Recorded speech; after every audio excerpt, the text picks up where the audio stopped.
two regrettable outcomes, will happen when we go from what VJ tells us and what the entire opposition tells us in this app.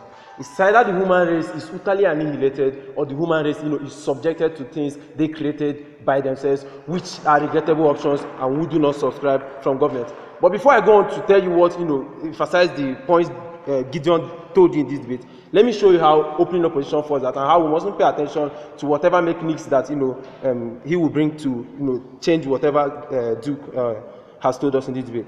First of all, he tells us that humans have shown the ability to self improve and adapt to unexpected technological improvements, right?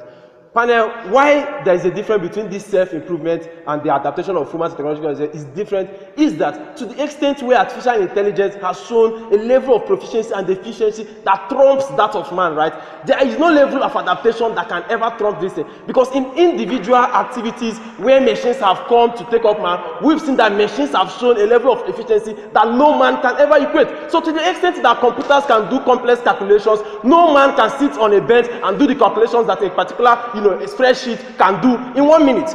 Also, he tells us that they are willing to undermine, opposition is willing to undermine our dignity because it is built on the fact that nothing is higher than us. This is fallacious to the extent that the dignity of man lies on the fact that naturally man has this ability and has this supreme knowledge over things. To the extent where we begin to arm things, to begin to think higher than we do, to begin to be better than us, there is no level of competition and there is nothing that is dignified man. The dignity of man is not built on the fact that they build things that could be higher than them. It is built on the fact that humans can self-improve and do things because they are humans. Now, to the extent where we begin to develop, technological advances that shows that humans are inferior and then can lead humans to become, second fiddles in this debate or in this world, that is generally bad and we do not accept. He also tells you that we shouldn't, allow a research that allows a particular race to to be higher than others, which is in response to what closing government tells you. Now, AI is at a threat to become a race in itself because races are people or things that are combined. So to the extent where you say that Germans should not develop something that humans to be better than humans, it is contradictory to what he tells us in this debate. To the extent where he believes that we cannot develop a particular race to be higher, and then tells us that we should develop a race that is AI to be higher, that is contradictory. That doesn't fall in this bit. And he tells us how we must ensure competition, that humans develop this and then begin to compete with them. There is no level of competition in this. There is no equality in this. It is true that AIs are more efficient than humans. To the extent that this efficiency can never be trumped by the natural intelligence of man, that in itself is no longer a competition. But Gideon tells you two things. Gideon tells you, why don't we allow a research about singularity of purpose, a research that tries to infuse and integrate the natural intelligence of man to the artificial intelligence that exists. That way man still maintains its supremacy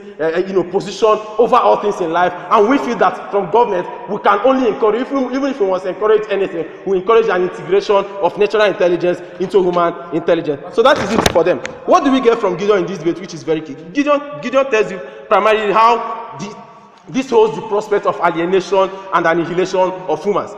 This alienation or what we face in today's world is the ability for those who feel that they are higher to begin to lord themselves over other things. Why humans try to lord themselves over lower animals is because humans are higher in that race. So when you create something that is higher than humans, it is only natural for those things to begin to lord themselves over humans, and which is totally regrettable. Secondly, nature allows higher species to also lord themselves over lower species, right? So why the lion is the king of the jungle, it is legitimate to lord itself over such things as squirrels and goats, right? Because it is higher. So why must we create something that totally trumps us and then harms us in itself and then totally subjects us to such harms as it is, or possible annihilation? We feel that is bad. Also, he tells how a threat to human dignity, which is built on the self-improving nature and superiority of man, which he tells you that we should remove from this debate. Now, the dignity of man is built on the self-improving nature of man, and to the extent where we can create something that trumps that dignity, we from government totally dissociate ourselves from that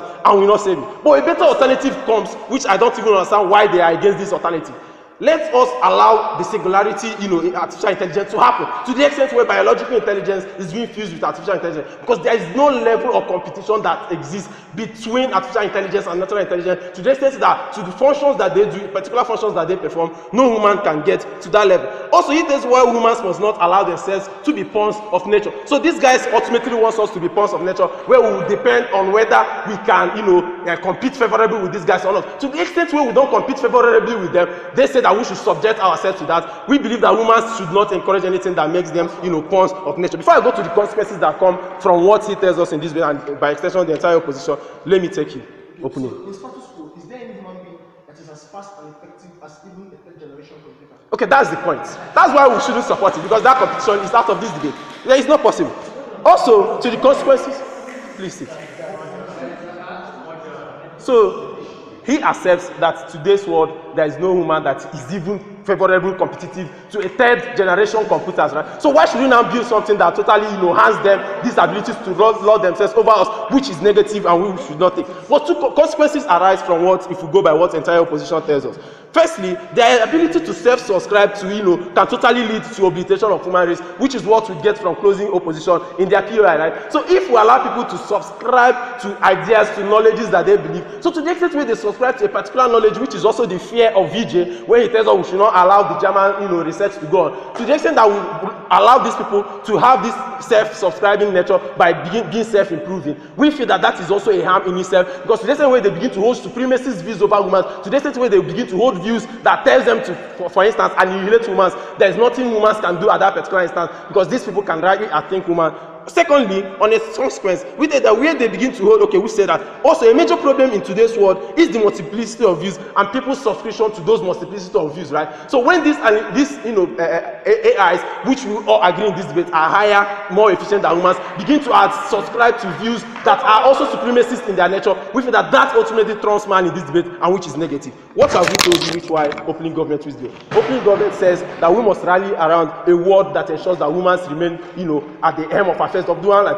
We encourage competition from the entire government side, but a competition that is built on inequality to the extent that what is happening now is that no woman can favorably compete with a particular AI in specific tasks, right? We feel that that competition in itself must not be encouraged and is detrimental because it leaves us with two options, rather annihilation or subjectivity to what we have created, which is entirely bad. Proudly opening government.